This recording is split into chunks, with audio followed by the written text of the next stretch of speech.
Walang nakataas na gale warning sa Pangasinan pero pinayuhan ng Philippine Coast Guard ang mga mangingisda na iwasan munang pumalaot dahil sa mga naglalakihang alon sa karagatan.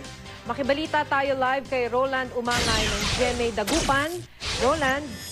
Yes, Maki, alam mo dito sa may Pangasinan, manakanakang pag-ulan ang nararanasan at syempre apektado rito itong mga mangingisda dahil takot silang pumalaot dahil sa matataas na alon. Nadatnan naming nagbababa ng mga isda ang grupong ito ng mga mangingisda sa Sual, Pangasinan. Kababalik lang nila mula sa 3 araw na pagpalaot.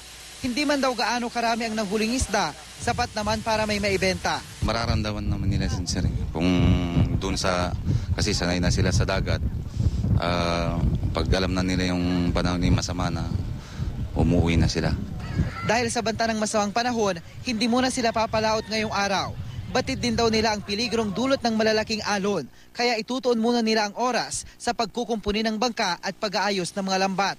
Pinapayagan ko po sila na huwag na silang pumalaot pag may bagyo. Kasi baka may madisgrasya sa mga tao. Nakaantabay na rin ang Philippine Coast Guard sa pagmonitor ng mga mangingisda. Binabantayan din ang kilos ng bagyong Florita. Bali, bago sila umalis, kung ano man, pinupuntahan namin sila sa pantalan bago sila umalis.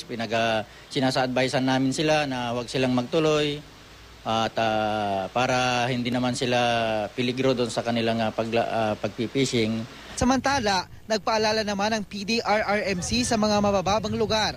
Posible kasing lumakas ang mga mararanasang pag-ulan dahil sa hanging habagat. Ay kung pwede ay maging alerto, mag-monitor na kung kinakailangan mag-preemptive evacuate, gawin na nila para sa kanilang kaligtasan.